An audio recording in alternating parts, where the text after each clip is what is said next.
Hello and welcome to your daily dose of Satoshi's news. Today's date is Tuesday the 19th of November 2024, the year of 1 million transactions per second or more.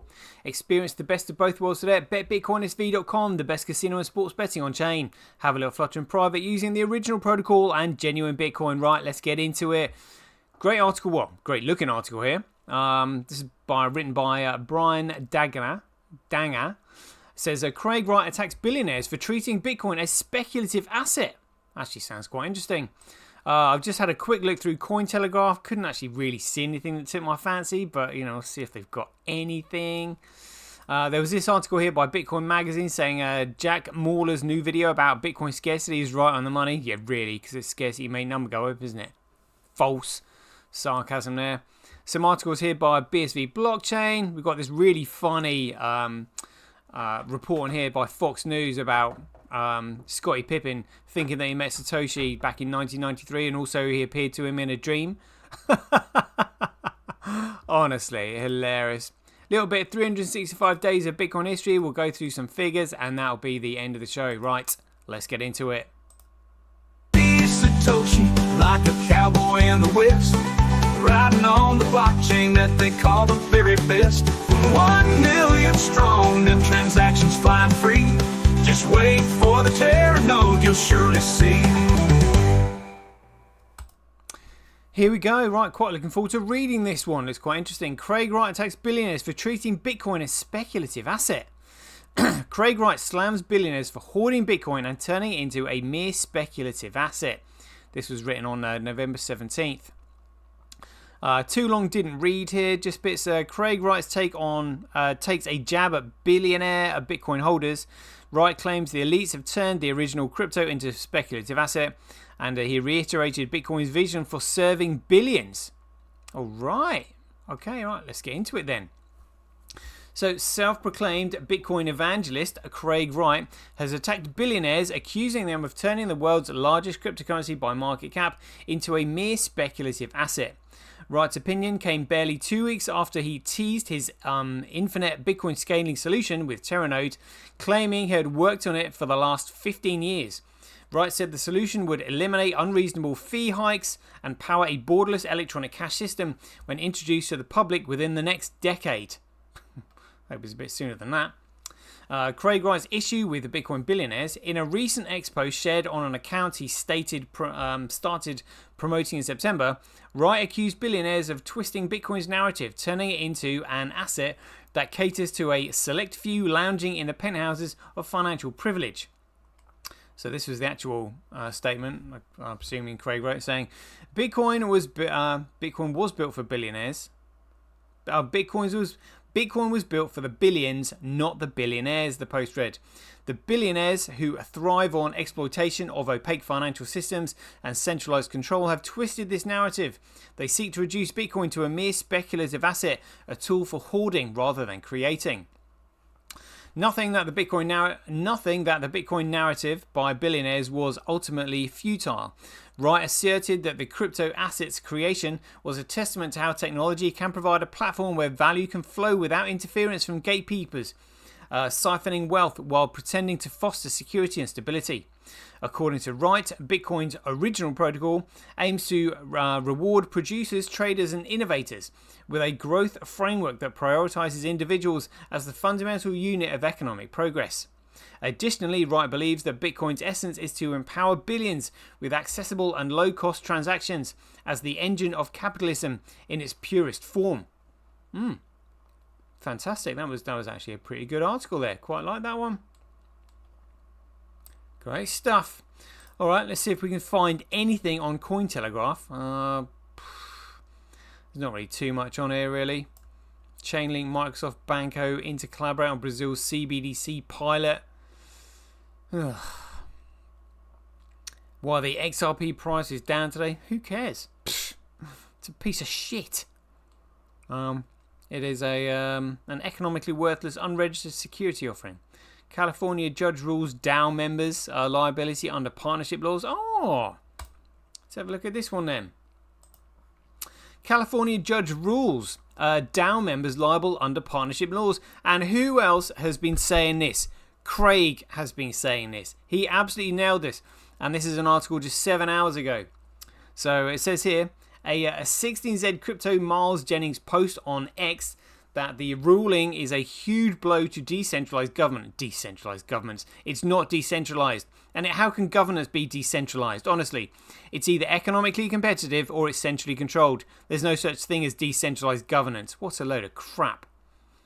The United States federal judge ruled that participants in the decentralized autonomous organization can be held liable for the actions of other members under the state partnership laws. Absolutely. Craig has been saying this over and over. On November the 18th, Judge Vince, I'm not going to pronounce that name, of the United States District Court for the Northern District of California determined that the governing bodies behind Lido DAO qualify as partners under California's general partnership laws. As a result, members may not avoid liability for the organization's actions. Absolutely. Lido DAO partners not immune from lawsuit. The lawsuit stems from a complaint by Andrew Samuels, who purchased tokens issued by Lido DAO. The investors sued the entity to recover losses that he incurred.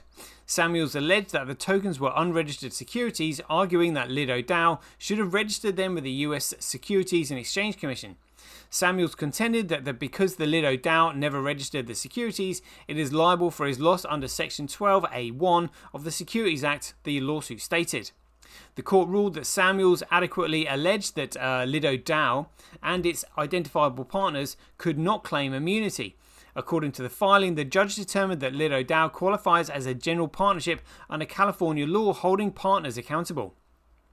Samuels argued that 4 large institutional investors in Lido, Paradigm Operators, and Andres Horowitz, Dragonfly Digital Management and Robot Ventures acted as Lido DAO partners and should be liable. Yeah, absolutely.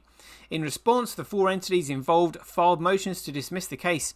However, only one was granted, the court filing stated. The upshot is that the motion to dismiss filed by Robot Ventures is granted because Samuels had not adequately alleged that Robot Ventures is a member of Lido General Partnership. All other motions to dismiss are denied. The judge found that Paradigm, Andres and Horowitz, and Dragonfly were ruled as general partners due to their alleged participation in Lido DAO governance and operations. Robot Ventures escaped liability due to insufficient proof that it was a general partner. A huge blow to decentralized governance. Miles Jennings, general counsel and head of decentralization at A16Z Crypto, described the ruling as a huge blow to decentralized governance. Again, decentralized governance doesn't exist. What a load of utter crap.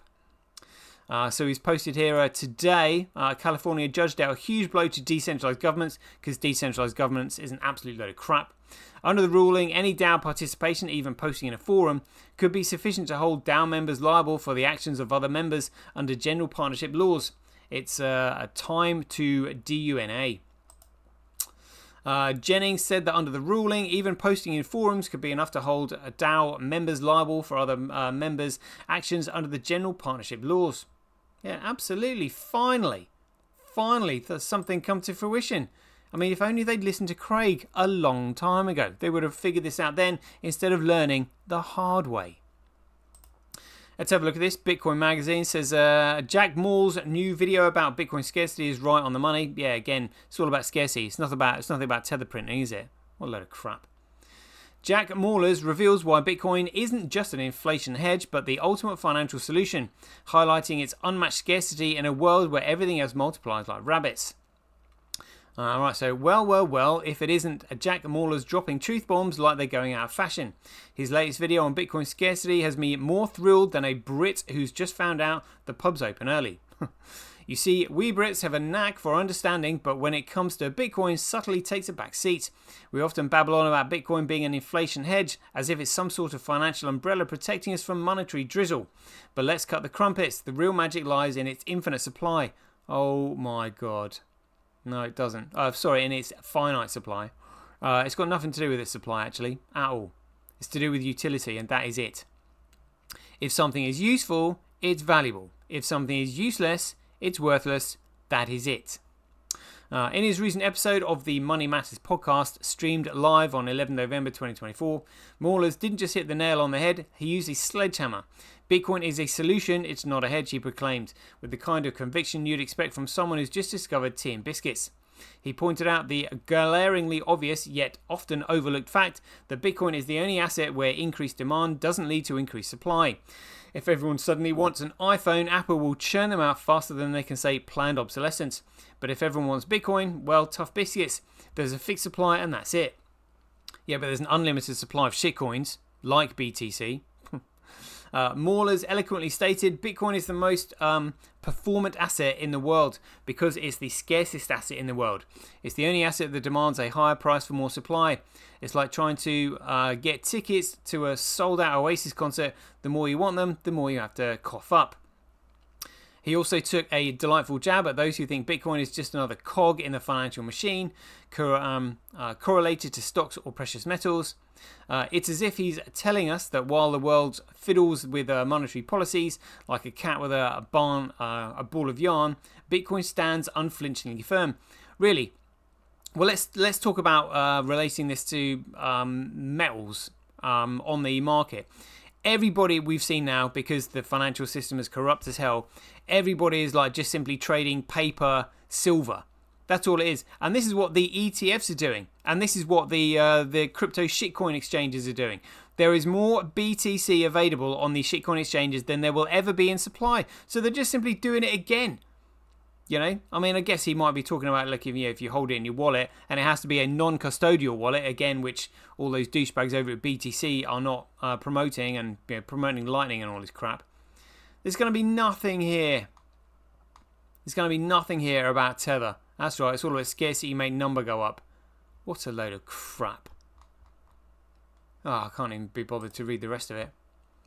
Let's have a look. So, report BSV blockchain at Gartner IT Symposium 2024. Overlay services and evolution of wallets advancing. Let's have a look at this. Advancing blockchain applications with enhanced wallet architectures. All right. As blockchain technology continues to mature, there's a growing demand for sophisticated and flexible applications that cater to diverse business needs. Overlay services built on BSV blockchain are at the forefront of this evolution, enabling enterprises to create dedicated business environments with customized transaction semantics, permissioned capabilities, and functionalities. In this dynamic landscape, wallets play a pivotal role. This article explores how wallets must evolve to support the rich and varied transaction templates emerging from overlay services, and how extending the SPV simplified payment verification methodology can lead to more advanced wallet architecture. The emergence of overlay services allow permissioned capabilities through dedicated business environments. Overlay services empower businesses to define specific transaction templates aligned with their optimal activities. These dedicated business environments span a wide array of applications: central bank digital currencies and stablecoins, supply chain management, peer-to-peer payments, social media platforms, streaming services, and cloud storage. Streaming services, great stuff. Managing content distribution with integrated micropayments for creators. Social media platforms building open protocols that allow users to own and control their own data. Fantastic. Cloud storage solutions offering decentralized and secure data storage options. The ability to deploy permissioned capabilities on a permissionless blockchain creates a competitive edge for institutions like banks and fintechs enabling secure handling of sensitive transactions, including CBDCs and stablecoins. Each of these services relies on the ability to add digital signatures to transaction templates. As the variety and complex of these templates increase, there's a clear need for wallets that can handle a diversity effectively. The evolution and role of wallets in blockchain ecosystem. Traditionally, wallets have served as keyrings, secure repositories managing the cryptographic keys needed to authorize transactions on the blockchain. They primarily focus on storing private keys and facilitating simple payment transactions. However, with the advent of overlay services, wallets need to offer more advanced features. Versatile transaction handling, advanced signing capabilities, integrated identity management, data payload interaction, and enhanced security protocols. Building upon the SPV methodology, the SPV wallet exemplifies efficient and secure transaction processing by verifying payments without needing to download the entire blockchain. It's an excellent tool for facilitating direct peer-to-peer payments, aligning with Bitcoin's original vision for enabling end-to-end transactions without intermediaries. To accommodate the complex needs of overlay services, extending the SPV methodology into more advanced wallet architectures will be essential. By enhancing SPV wallets with additional capabilities, we can support the rich transaction templates and functionalities required by modern blockchain applications while maintaining the efficiency and security benefits inherent in SPV. Key enhancements for advanced wallet architecture: flexible transaction signing, support for diverse Zcash schemes, input-specific signing, policy-based authorization, integrating ID and access management, interoperability with overlay services, enhanced network features. Awesome. The importance of universal wallet approach. A universal wallet that incorporates these advanced features can serve as a foundational tool for users interacting with multiple overlay services. By focusing on interoperability and user empowerment, such a wallet ensures seamless user experience, enhanced security, efficiency for developers, and user empowerment. Decoupling with wallet functionality from business services. In this evolving ecosystem, it is essential to recognize that the wallets should remain neutral tools, facilitating direct interaction with the blockchain, rather than developing proprietary wallets as business ventures. Enterprises and encouragement to focus on building overlay services that deliver real value to users. Some existing wallet providers may attempt to confine users with their ecosystems to profit from additional services like top-ups or exclusive features. However, this model can restrict user freedom and hinder operability. By embracing a universal wallet approach, business can promote open access, encourage innovation, facilitate collaboration.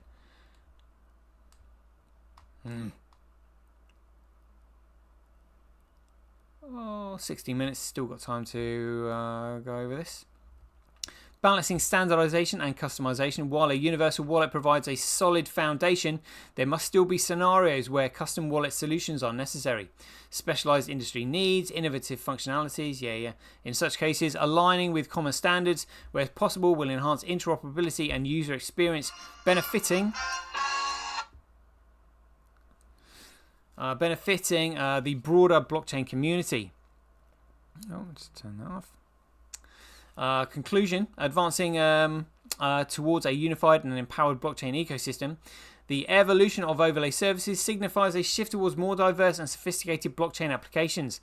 By extending the SPV methodology into advanced wallet architectures, we can support the complex needs of these services while preserving the efficiency and security the SPV wallet offers. This approach emphasizes user empowerment and peer-to-peer connectivity. Foundational principles of Bitcoin. By developing universal wallets that interface seamlessly with various overlay services, we eliminate unnecessary barriers and promote an open collaborative ecosystem.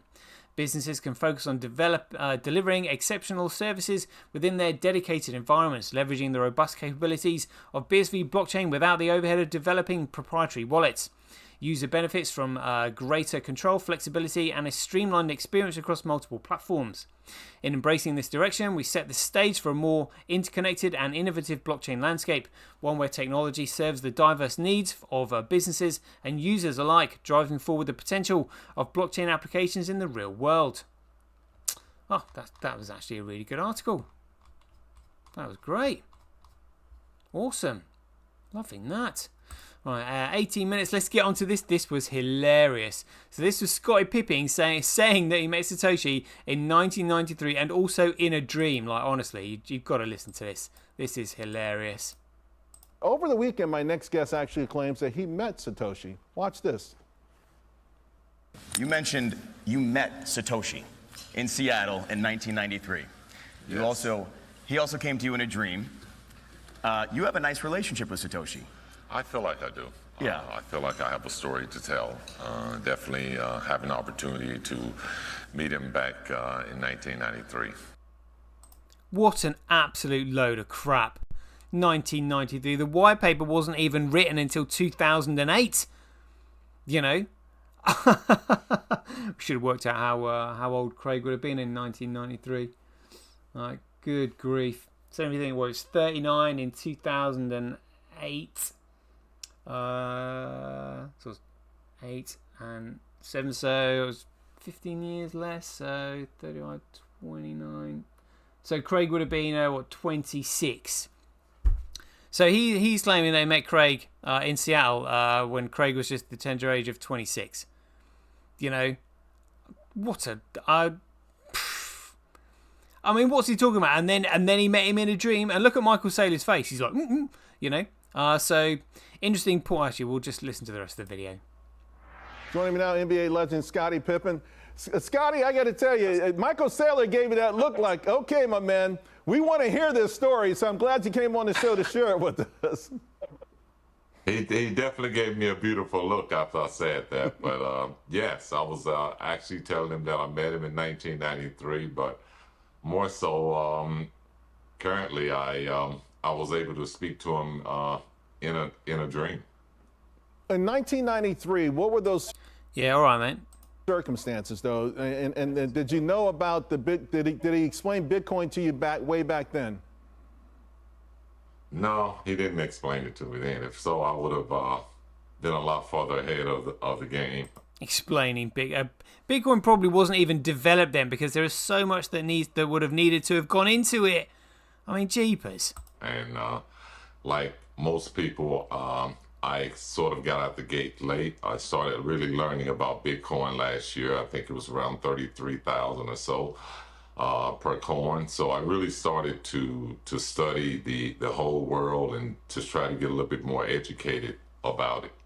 Yeah, a little bit more educated about it. It's absolutely delusional. Reminds me of the other senator that we heard, like when they were pronouncing Bitcoin. Yeah, we're going to be talking about Bitcoin. They've literally no idea what it is. So someone has just said to me, Satoshi, can you explain it to us? What does Saylor think he knows as far as who Satoshi is? Or who is Satoshi? Because that look in his eyes says that he thought Pippen was about to spill the beans and his account was going to go down. Can you elaborate for us? So I've just said it's like this. BTCs do not want the identity of Satoshi Nakamoto to be revealed because Satoshi ranks above everybody's understanding of what Bitcoin truly is. If when Satoshi is proven, all those who are considered to be like, kings of Bitcoin, they will all lose their crowns. So I've just put this little gif here. So at the moment, anybody can speak with authority on Bitcoin because no one knows who the creator is. Therefore, you've got every man and his dog throwing their 2 cents in the ring, talking absolute BS about what Bitcoin is, what you're meant to use it for, the fundamental principles of it, because there is nobody to put them right. They are all going to be knocked off their perch when Satoshi is revealed. I mean, it's going to be a huge, massive slap in the face. I mean, not in the slap in the face, they're going to rug pull a bit of value out their pockets as well, because they've all been chasing this shitcoin because they don't know the difference between a commodity and a security, and they don't know that BTC is now being securitized and centrally controlled by Blockstream. Can you imagine what they're going to be when how they're going to react when they find that out? Oof, I wouldn't want to be in Greg Maxwell's shoes, or any of the other ones. Who'd created SegWit and all that.